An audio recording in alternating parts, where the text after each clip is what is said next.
We are on. So, hey, everybody. This is our executive director and above group. And Larry and I are really glad that you guys are with us, and especially glad that we have a special guest to speak to us today. I've known David Bush for a couple of years through Optavia. You've probably seen him on the Habits of Health calls, the Trilogy calls. I've always admired David. He really pours into Optavia, gives up his time, his creativity.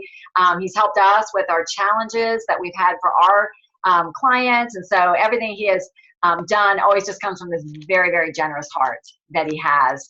And Larry and I, we've been in this business for 8 years. And I would say so much of what we've learned is not so much the how-to, but the mindset and the actions that follow a mindset and making decisions. And so David and I had collaborated a little bit and just thought it would be nice that we've always learned from other leaders. So I want to bring that to you, and really just want to turn it over to David now. Just David, if you could share a little bit about your history with Optavia and business growth and what your business looks like, and just help us get to know you a little bit better. You bet. Well, thanks for having me on, Dee and Larry. It's always a pleasure to partner with other leaders like all of you, and just the amazing work that you're doing. You're an inspiration to our team and to me personally, and so love to be able to share some ideas and stories. I think that that's where the passion of this program comes from, is the stories, right? So I always tell my coaches that the more stories you have in your storybook, the bigger your confidence will grow, and the more your competence will grow, and the more your commission will grow, and the more your community will grow. So I can't wait to meet all of you in Orlando and get a chance to hear more about your stories. But my story is that I grew up in a family that was obese. My grandfather was a football player, the patriarch of the family. I was out of 11 grandchildren, I was the one that looked just like him. And so from a very young age, I was kind of bred to play football. My grandfather went to the University of Southern California, which is a big popular school and a very prestigious university. And so it was always something that I looked forward to doing. And so at high school, I graduated 327 pounds, and I was an offensive lineman, which I don't know if play football or not, but I was the center. So I was the hutter. I was the guy that hiked the ball, the only guy that touches the ball in every offensive play, by the way. Just a little tidbit to show you how important linemen are. But I ended up graduating from high school and went on to play college football at University of South Dakota. I was just one consonant off from going to USC, but I went to a really small Christian high school where I had 27 kids in my graduating class. We actually played a thing called 8-man football, and it was in California. And so I didn't get a lot of college scholarships. And so one of my first jobs was to make a contact list of all the universities that I wanted to attend, and to basically present myself. That was my first top 100 list. And I ended up going to South Dakota and ended up becoming an All-American offensive center, and didn't get a chance to be recruited into playing in the NFL. And so my second top 100 list was trying to play in professional football. And I ended up playing for 4 years in a thing called arena football, if you ever heard of that. Some people know the story of Kurt Warner, who was the 1999 Super Bowl MVP. And Kurt and I we were teammates. I was the guy that hiked the ball to Kurt Warner, and he went on after playing in arena football to become a Hall of Famer, and we're still good friends to this day. And so that's a little tidbit of notoriety. That's my 10 seconds of fame. But in 1998, I suffered a career-ending lack of talent, and had to move into kind of a corporate job, and got into the mortgage business. And I spent 10 years in the mortgage industry, became a business owner, had 17 offices in 3 different states, and was married to 4 other business partners, and decided to get a divorce from my business partners because it was just becoming too dramatic. And I didn't necessarily want to have so much risk in a business that was taking on a lot of debt in a really volatile market. And so being an entrepreneur, I had a lot of stress and business partnership drama and that kind of thing. So I started my own mortgage company and in California, and I did that for a few more years. And then I just got to the point where I felt like that I was more successful than I was significant.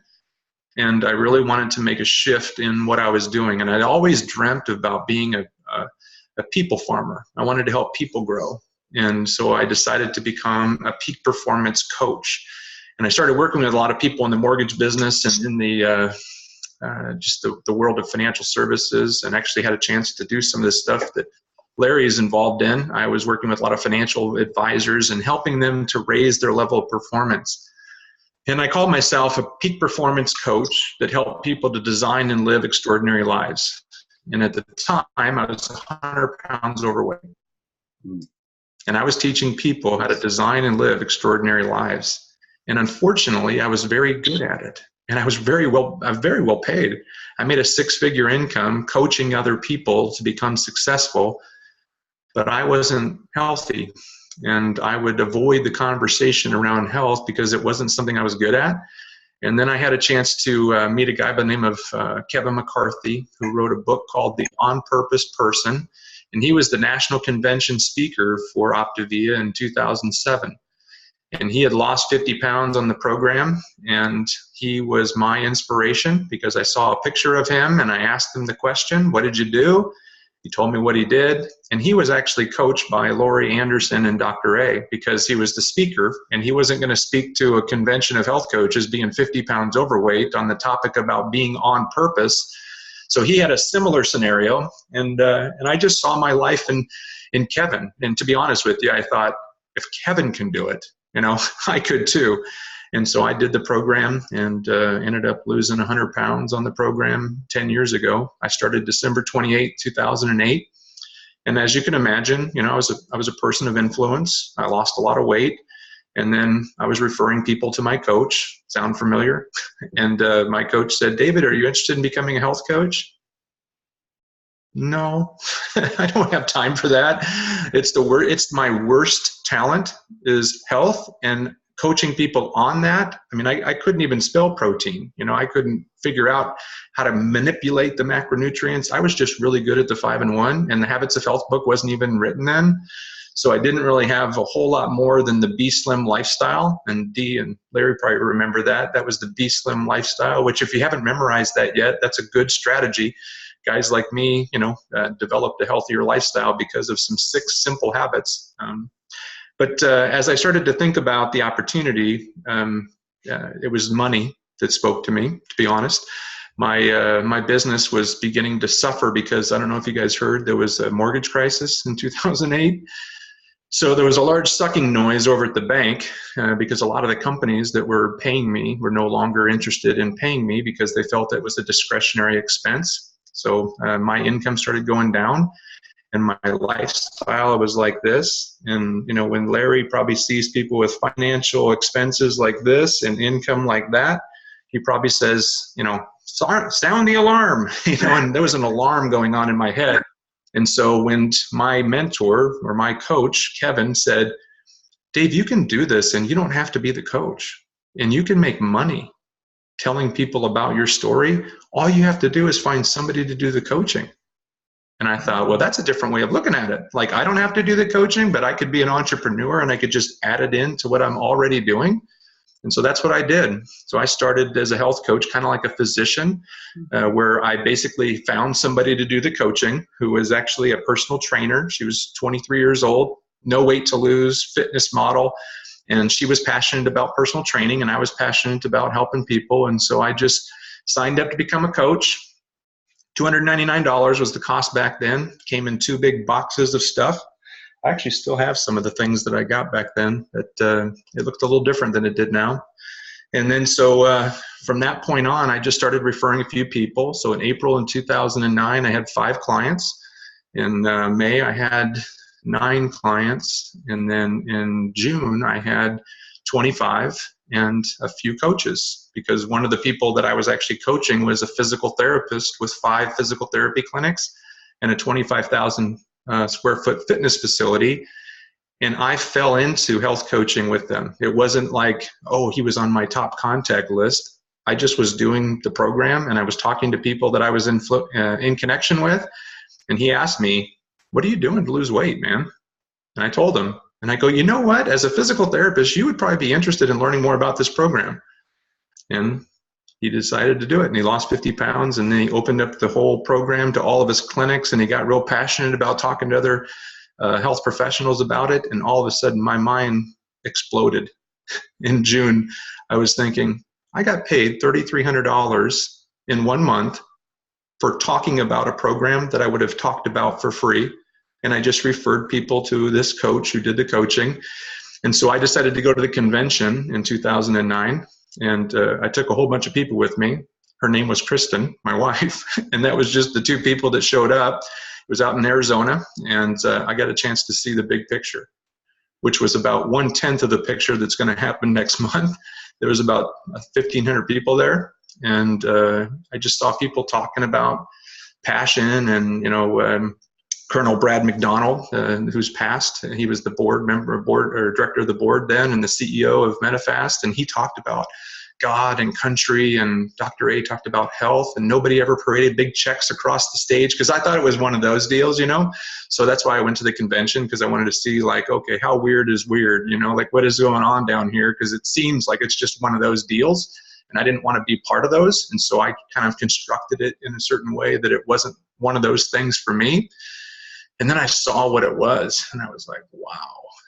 And then I saw the success that I'd had with a couple of the coaches and the clients and the income, and I thought, I will be honest, I looked up on the people on stage, and I thought, if those people can do that, what could I do? And I didn't really understand what was below the surface of those people. And you have to understand, when you go to see somebody, you have to understand that there's a surface and above, and then there's all this stuff that happens underneath the surface, and I didn't really understand what all went underneath that. And so I just blindly went and put some more time into it. Started developing more coaches. The coach that actually was coaching my clients, she decided to move on. She wanted to do something different, so I just picked up and started doing the coaching, and most of the people were my friends anyway. And I can remember people asking me questions, or people would talk to me like I knew what the heck I was talking about, and I had no clue. Like, people say, like, oh man, you do the Habits of Health calls. You know why I do those things? Because it helps me to learn about things. And so now it becomes natural. But well, let me see, hold on just 1 second.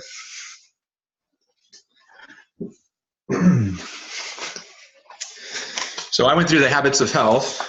This is a big part of my success. Maybe Larry and Dee would maybe identify this, but I made note cards. You see the thickness of those note cards, and I would memorize the Habits of Health. So does anybody remember that? Proper support. Does anybody remember what's in that triangle? I remembered it.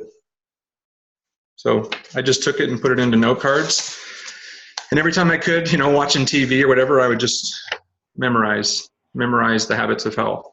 So now when people ask questions, I know what chapter things are on, not because I'm perfect at health, but because I committed to mastering a craft in my spare time. I didn't spend a lot of time doing it. I just figured out a way in the cracks of my day. And I didn't want to be a person that didn't know what he was talking about. So that's what I did. I just kept doing it. So I would probably be disappointed if I told you how many coaches I sponsored, because a lot of them didn't do anything. Because when I first started, I was selling coach kits. And I was a salesperson, and I was selling and telling. I wasn't sharing, caring, and listening and connecting to people's why.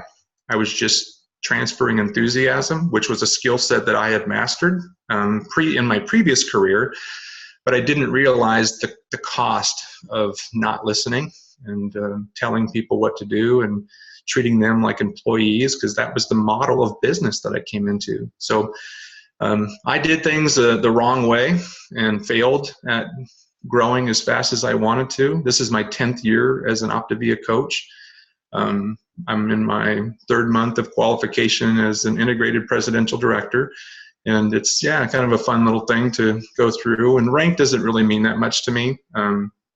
Income, that helps. But I do enjoy the idea of being rewarded well for my hard labor and the work that I put in. But I've had a chance to. We have a team of about 450 health coaches.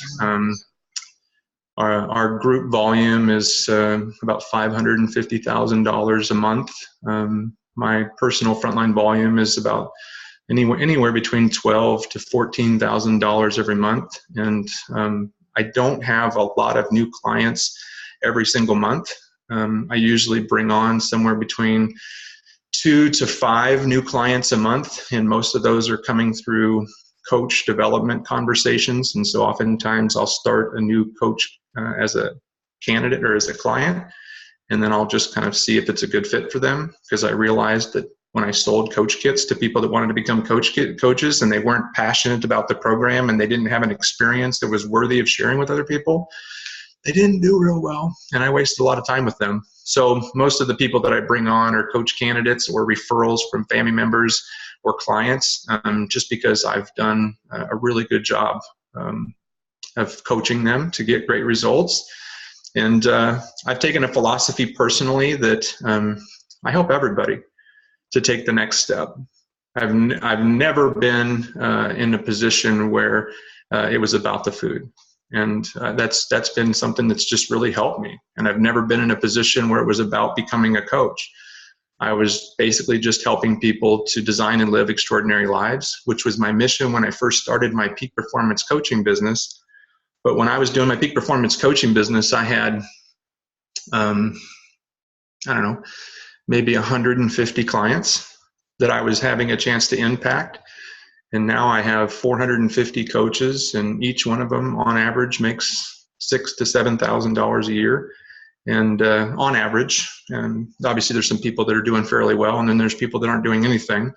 But I've had a chance to impact about 15,000 people's lives in the last 10 years. And my income now, I'm very proud to say that I did a lot of work that I didn't get paid for in the very beginning, but now I get paid really well for the work that I don't do, but because of the work that I did. And that's the best part about this business model and why it's so exciting for me. There's so many different reasons of why I do this, but the biggest reason is that it changes lives, including mine, and it continues to do so. So I'm super pumped about what's to come and would be happy to answer more specific questions. I know I just did the data dump, but that's a little bit about my 10 years of experience. And I could tell you it's been opportunity mixed with difficulties. There's been some serious challenges in my life in the last 10 years. And there's been some serious blessings in my life. And I deserved all of them, the blessings and the challenges. And it's been a wild ride. David, can you share, I love your story and your heart for helping people, and congratulations on third month IPD. Yes. Can you give us an idea? I have really 2 questions. So one, I really like your approach, how you are primarily seeking out coach candidates. And that's, your client base naturally grows because you're primarily have your eyes on coaches. So if there's anything that you're looking for that we could gain some wisdom. And then the second one, I would like to know a little bit about the pace of your growth over those 10 years. Maybe perhaps when did you reach, global and then to presidential, and then maybe any discouragements or hurdles you had to, maybe mentally climb to get there. Yeah. So the first question is my philosophy on developing coaches is that when I first started, well, let me just give you this. You might want to just write this down. If you're not writing things down, just write this down, right? Write down these letters from left to right. So it's the letters are OPP, ORT, UNI, TYIS, NOWHERE. And so I'll give it to you one more time. OPP, ORT, UNI, TYIS, NOWHERE. And if you read that out loud, it says, what does it say? I don't see your lips moving. Opportunity is no, what was the last part? Opportunity is nowhere. Opportunity is nowhere. Did somebody see it differently? Unmute yourself if you saw it differently.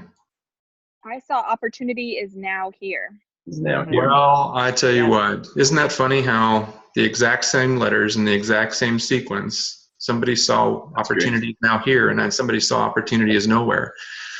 And so when I first started, I didn't see That's great. the opportunity in the way that I see it now. And a lot of that comes from being exposed to different people's lives, being in the work of health coaching.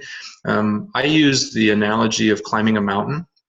And if a person's peak is physical health and their reason for getting healthier is primarily physical and it's not really mental or emotional, they won't have the same passion to do the work that goes into creating a healthier lifestyle. Based on my experience, I've sponsored 1,000 clients or more in the last 10 years. So if you kind of do the mathematics of that, that was a pretty good pace. And when I first started, I didn't want to become a recruiter. And my mindset was opportunity is nowhere because I don't want to be a recruiter and I don't want to do that whole thing. And what I found is that it's really challenging to get healthy in America physically. Very challenging. It's probably one of the most difficult things that people struggle with. You can quit smoking, you can quit drinking, you can quit doing drugs, you can quit a lot of addictive behaviors, but you can't quit eating. And people have a hard time eating the proper number of calories and burning off a proper number of calories. And so if you're trying to fight a war and you're only using 1/3 of the artillery, you're likely going to lose the war. And I started seeing clients that got healthy and then physically, mentally, they started to feel transformed. And then I've seen a lot of people gain their way back. So, if you think it's exciting and so transformational to have a client lose 100 pounds, wait till you see them gain it all back. And why did they gain it back? The number one reason, the number one catalyst to a person's success in creating a long-term healthy lifestyle is Support. Dr. A says that in chapter 18 of the Habits of Health. He says the number one thing is support. And what I realized is that when people didn't become a coach, they didn't have a built-in infrastructure to provide more support. They didn't have the anchors that held them, and they didn't have, health coaches have, or health clients have a person that's helping them to climb up the mountain, right? They're basically tied into somebody who is climbing up above them or who has started the process before them. But health coaches not only have that, but they also have mentorship support all the way up to the top, somebody that's seen a different view, and they have people behind them that are climbing behind them. And it just changed the outcome. I mean, you guys know the numbers. It's 5 times more successful if they're a coach. And so I started taking the approach that you don't have to go out there and use health coaching as a vehicle to become your financial freedom vehicle. You don't have to use it as a way to go out there and change a whole bunch of people's lives. You can simply use it as a vehicle for lifelong transformation to help you to create your habits and to secure your structure so that you have a great chance of not only reaching your next peak, but going to the next peak physically, mentally, and even going to the peak financially if you want more in your physical or financial life. And you also have a chance of basically kind of giving yourself this security to know that if you fall backwards, you're going to have people that are going to catch you because you've got 5 or more people behind you that are clients. And I can tell you this, and I'm sure all of you could probably nod your head or blink. Have you ever had a client that's inspired you to become healthier? Have you ever had a client that inspired you to crank up your goal or to recommit to your 5 and 1 or your health journey? Have you ever had a coach that was more successful and more excited than you were to become healthier, happier, and more fulfilled as a coach that made you want to do more as a coach? So there's an element of opportunity that most people don't see when they first become a coach. And I didn't see it. I just thought it was one of those things like, well, I don't want to recruit people. I don't want to get people in the business because I've had that weird experience where somebody tried to get me into doing something, and I just had the wrong perspective. And again, what Dee said earlier is that it's mindset, skill set, and action. And once you get the right mindset, which going to convention, obviously getting your coaches to convention puts them in a different mindset that you could never do on your own. You could never get them into that mindset because there's something about a destination event that changes people's mind, that you can't do that internal work. You could do a frontal lobotomy and still not give them the change of mindset that a convention or a live event will give them. You know that. And you know that leaders are born at events. Why? Mindset. Not because of action, not because of skill set. They could learn a lot of the skill sets from home. It's just that how they learn them in full immersion training changes people. So same thing with clients, mindset, skill sets, and action. You can give people all the greatest healthy habits and, read chapter and verse out of the Habits of Health and get them on the Habits of Health support call. But if you haven't really gotten into their mindset, and you haven't helped them to make the fundamental shift from resolving problems to creating an outcome, you're still fighting the battle with 1/3 of the artillery. You're fighting a battle you will not win. I mean, based on statistics, 95% of people regain their weight after 5 years of losing it. 95%. And it's because most people are trying to resolve problems. They're not creating an outcome. So once I gathered that idea, it just became more of a natural flow. And, the skill set that has really helped me in terms of how I posture the program and the support options is that everybody can play along with us, everybody. And so the way that I talk to people and how I present the program, and obviously talk to Dee and Larry about how you do it, this may not be well serving you, but since she asked me to speak, I'll share mine. You're good. Keep going. So my strategy is that after I have done the health assessment and I've collected information about the challenges and the goals that they have and their current circumstances, I give them the introduction to the 4 components of the program, with the 5th component being coaching. And I have basically said there's 3 ways that you can partner with this, and I call it good, better, and best. Good is that you may not be ready for a program, you may not be ready for a coach, and you may not be wanting to commit to a specific process or plan, but maybe you just want to become healthier. And maybe you'd like to join our community of people who are getting healthier, and you'd like to kind of do it on your own, DIY kind of thing. And maybe you could benefit from healthy snack lists and healthy tips and a community of encouragement and resources that will help you to do it the way you want to do it. And that would be good because you would probably be getting healthier if you had some extra resources and some extra community and some support, but maybe you're not ready to really commit to a specific plan. And so that's good. And what I would consider to be better is to commit to our program and to commit to the meal plans that we provide. And obviously I'd strategize around which meal plan is right for them, but our meal plans are predictable. They have scientific edification, medical credibility, and they create 10 times better results than people doing it on their own.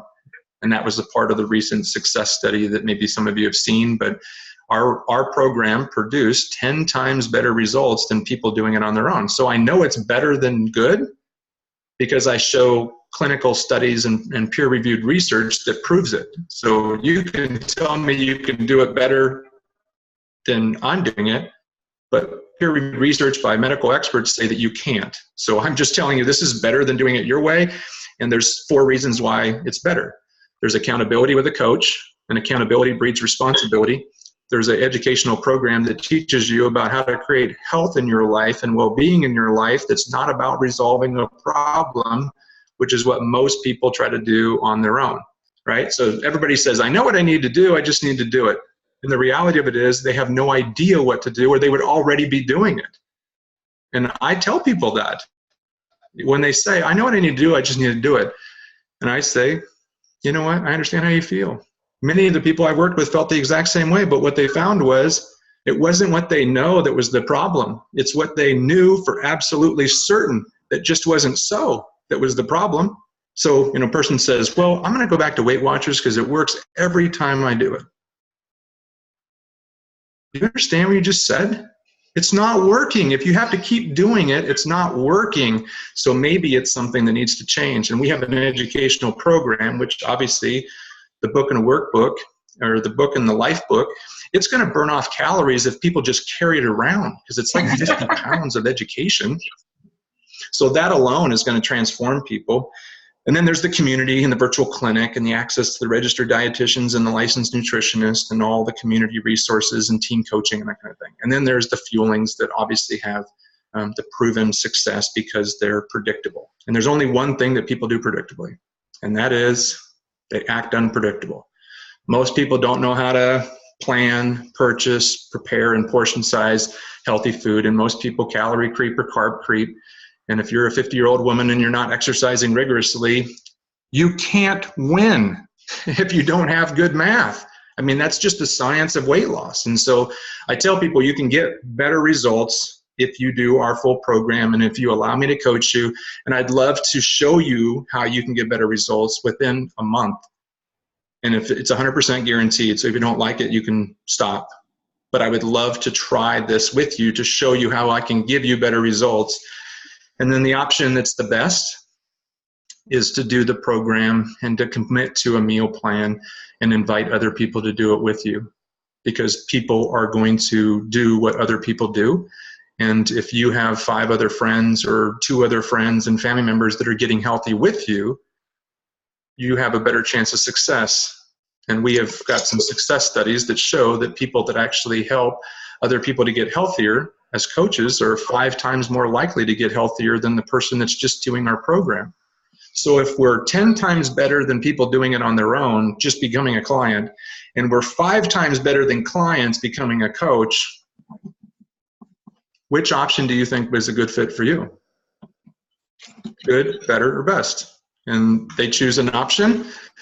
And, you know, the third or the fourth option would be, I'm not ready and I'm not interested in whatever else, but you know, you're going to have some of those people. But if you offer those 3 options to every person you talk to, even if you're terrible at doing it, you're going to have somebody go, well, what's this best option? Tell me more about best, because most people like the best results if they're going to do something. So that just has helped me to increase the conversion to more coach conversations. Great. Sandy, did you have a question? You wanted him to clarify? Yeah, I didn't get them all written down. The 4 Ps, I love the acronym thing. Plan, purchase, blah, blah, blah. Plan, purchase, prepare, and portion size. Thank you so much. Yeah, I don't know, maybe I was meant to be a minister or something, because I have the 4 E or the 4 Ps, the 5 Es, the 6 Cs. I mean, it's just easy for Love me it. It helps you remember. Yeah. Cool. Thank you. Other What other questions? questions do you guys have for David? Yeah, floor is yours. Not all at once. So I want to hear the answer to Dee's second question, David, about the pace of your business, Oh, the pace of my business? the pace of growth that you experienced. Yeah, so if you can kind of, well, let me see if I can give you a quick visual.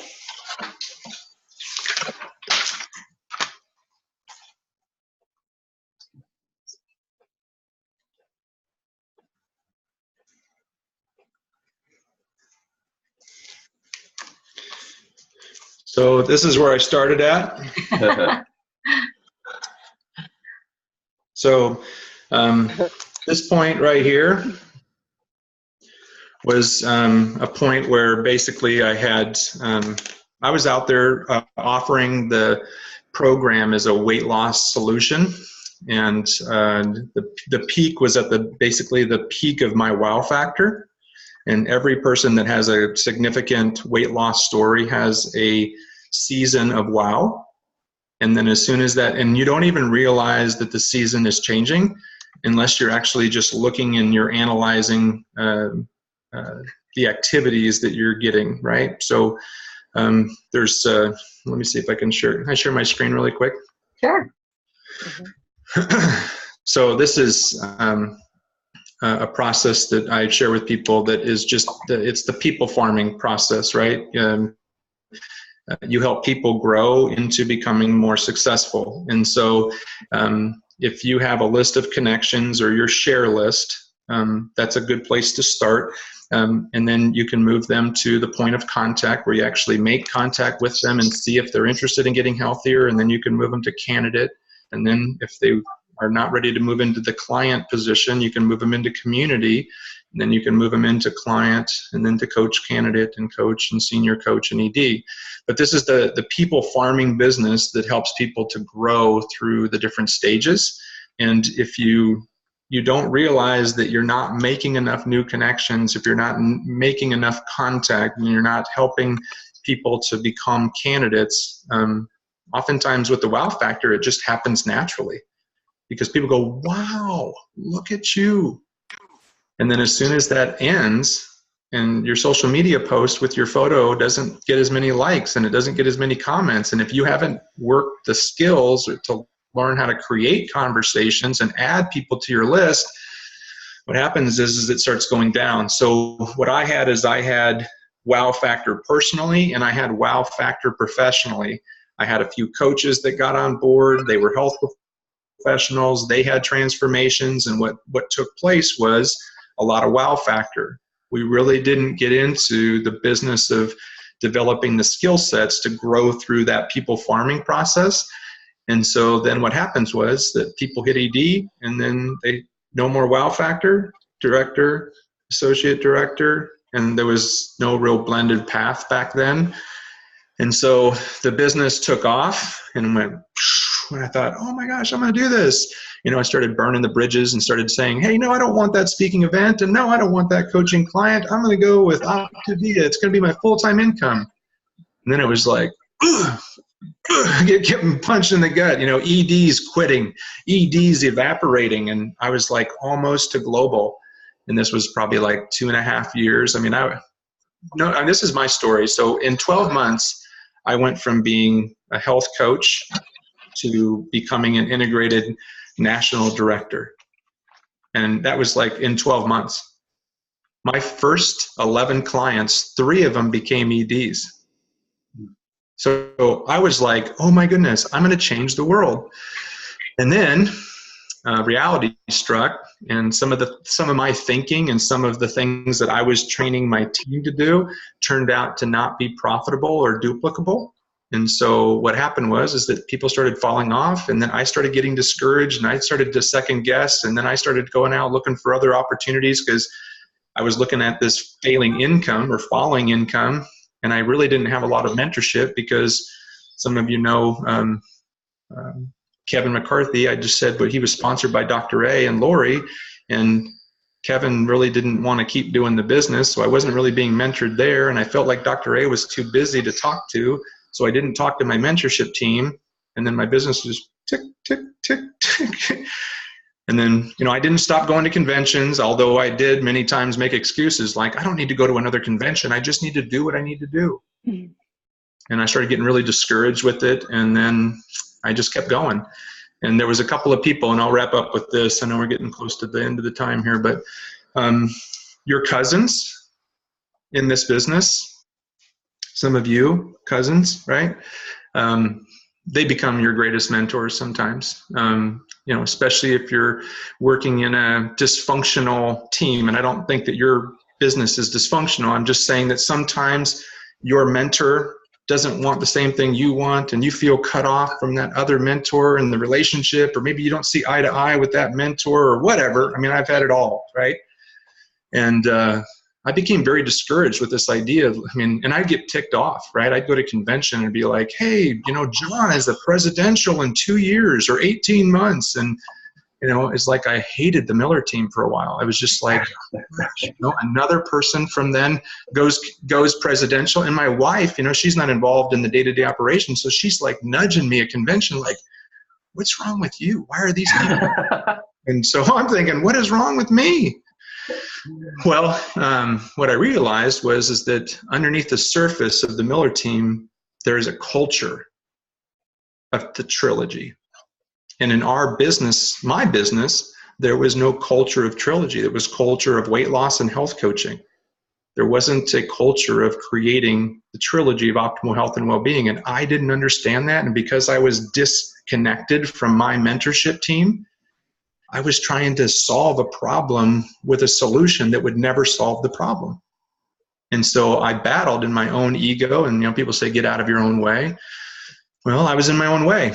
And it took a couple of cousin coaches who had nothing to gain from my business that asked me some questions that got me thinking about something. And I became a investigator of what it looked like to develop a culture of a growing and expanding team. And I started talking to people. I would pick people out at convention, and that's how I've, you know, had a chance to meet Dee and Larry, is, you know, building a relationship with them. How does your business work? And then I started inviting some of them to come talk to my team because my family tree was very short.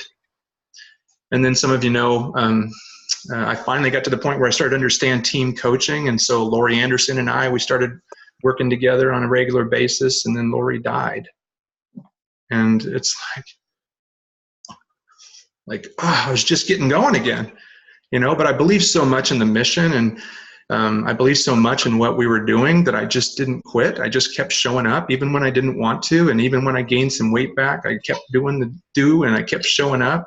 And as many times as I wanted to step out and I didn't want to call people because my business wasn't moving forward. And who am I to tell somebody else what to do? And who am I to tell people this business works when it's not working for me? And my coaches or my mentorship friends said, hey, Dave, you can do this. And they started sharing with me their resources and how they were doing it.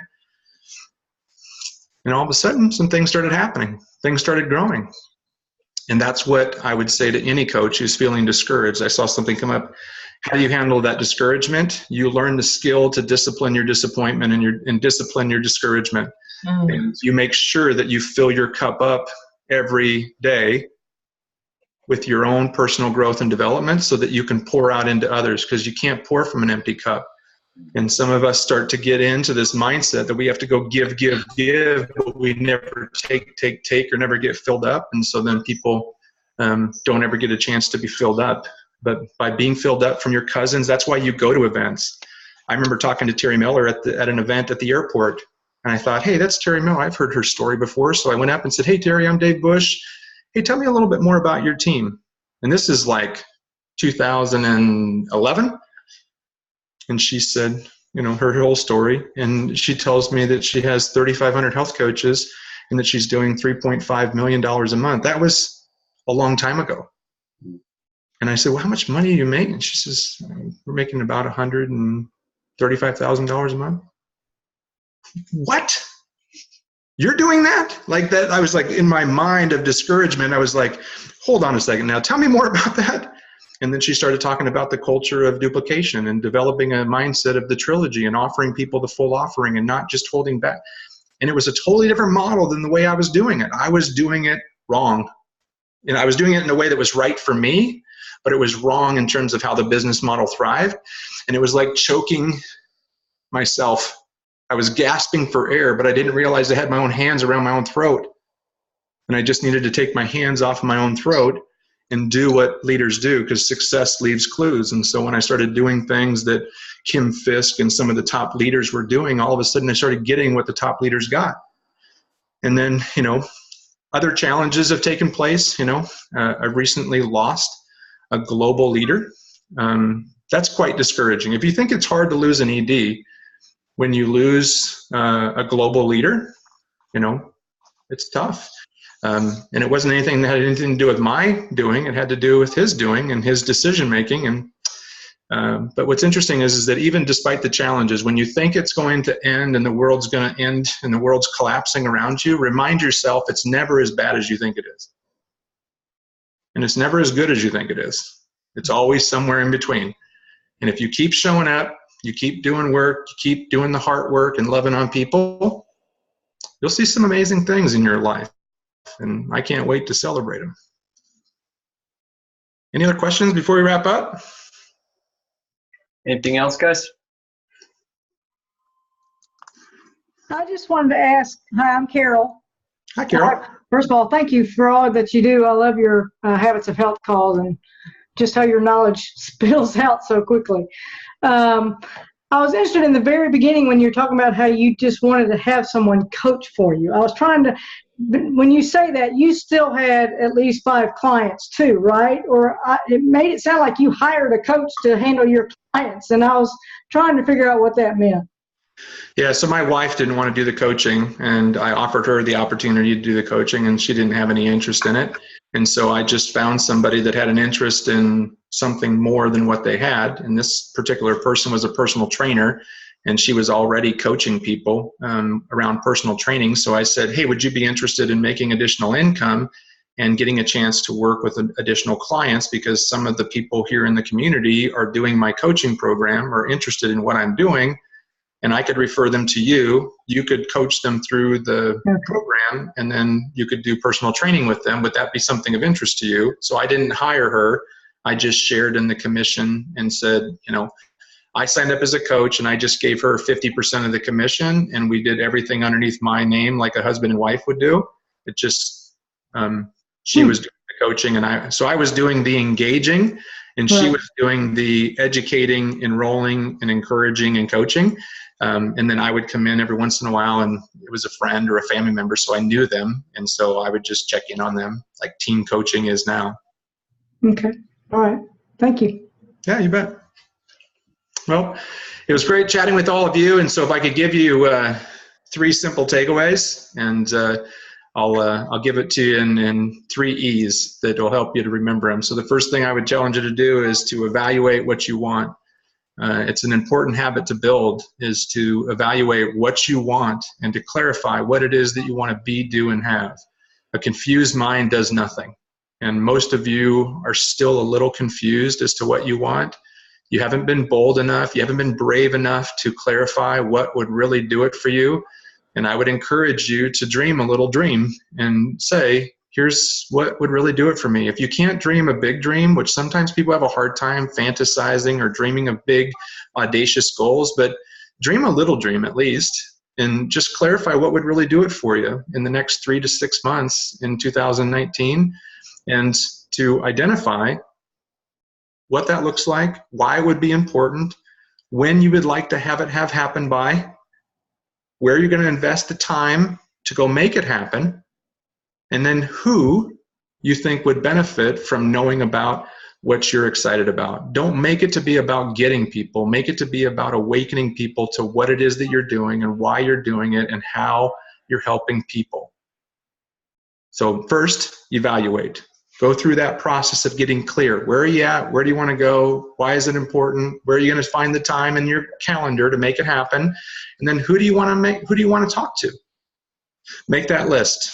10 people, 25, 100, and then engage them in a conversation and share your story with them.